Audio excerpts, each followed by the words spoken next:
Salut tout le monde. Aujourd'hui, on est parti pour un moteur sans fast. Tu te rappelles le client d'Écosse avec qui j'avais fait un 80 Bidalo, donc il m'a recontacté. Ce coup-là, il veut 2 moteurs, en plus de celui-là que j'avais déjà fait. Il dit, t'achètes toutes les pièces comme tu veux pour faire un 100 et toutes les pièces comme tu veux pour faire un 80. Donc là, on est parti pour le 100 cette fois-là. Je vais te montrer un petit peu toutes les pièces que j'ai achetées et pourquoi j'ai choisi ça. Bon, tu le vois, ça fait un sacré paquet de pièces. Donc niveau admission, une pipe Most, pipe Most ou MVT. La Most, elle est juste un peu mieux niveau caoutchouc, il est un peu plus mou et du coup elle durcit pas dans le temps par rapport à la MVT. Donc moi j'adore cette pipe là, ça fonctionne très très bien. Une boîte à clapper V-Force 3i de 85CR, là c'est une Stash 6, mais c'est exactement la même que la V-Force, le seul truc qui change c'est le petit autocollant, pour ceux qui se demandent si c'est des trucs chinois, rebadgés ou quoi, non, c'est des vrais avec juste l'autocollant Stash 6 dessus. En admission encore, un 34 Sunward. Donc moi j'utilise beaucoup ça, Sunward, parce que c'est très répétitif dans les réglages. Ça fait des années que j'utilise ça. C'est toujours les mêmes pièces qui vont dedans, toujours les réglages sont toujours les mêmes, donc c'est un gros gain de temps et en plus ça marche très très bien. Une boîte d'aiguilles pour régler la carbe, place au groupe cylindre Vilo, donc Villebroquin Fast. Course 47, Diel 95, Manton en 20 mm, donc du costaud. Alors, cylindre fast, 100. Moi j'adore ces cylindres-là, parce qu'il n'y a quasiment rien à faire dans les cylindres. Ça fonctionne très très bien, c'est fiable et c'est la référence de toute façon en 100 cm3. Bon, tu me diras, il n'y a rien d'autre, donc c'est pas dur.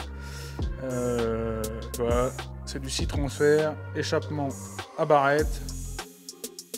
Un conduit assez balèze et une culasse hémisphérique. Allumage, le grand classique PVL Bidalo, pareil pour moi une référence, c'est vraiment le top. Embrayage Most, tu vois, c'est que du 5 disques et pourtant tu verras, il n'y aura pas de problème de patinage. Ensuite, donc j'ai commandé roulement de boîte, cage à aiguille de boîte.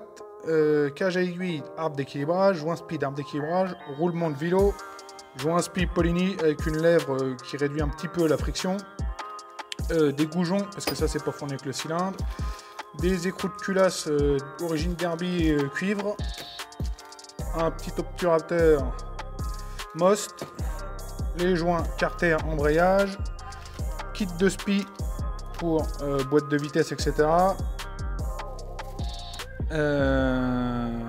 Une primaire de derby sur roulement aiguille, donc ça évite que vous ayez la primaire qui grippe, ça arrive, ça se soude des fois.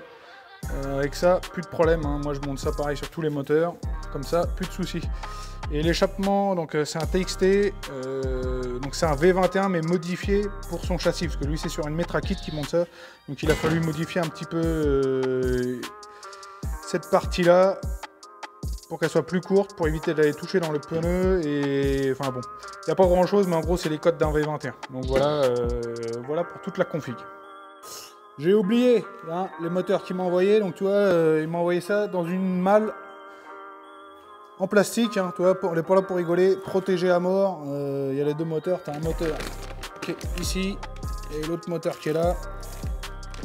Le gars, il prend soin de son matériel. Donc voilà, vidéo rapide, juste la présentation de la config, parce que je voulais pas mélanger la présentation de config et prépa montage, etc. Là, vous avez vu d'ensemble sur toute la config.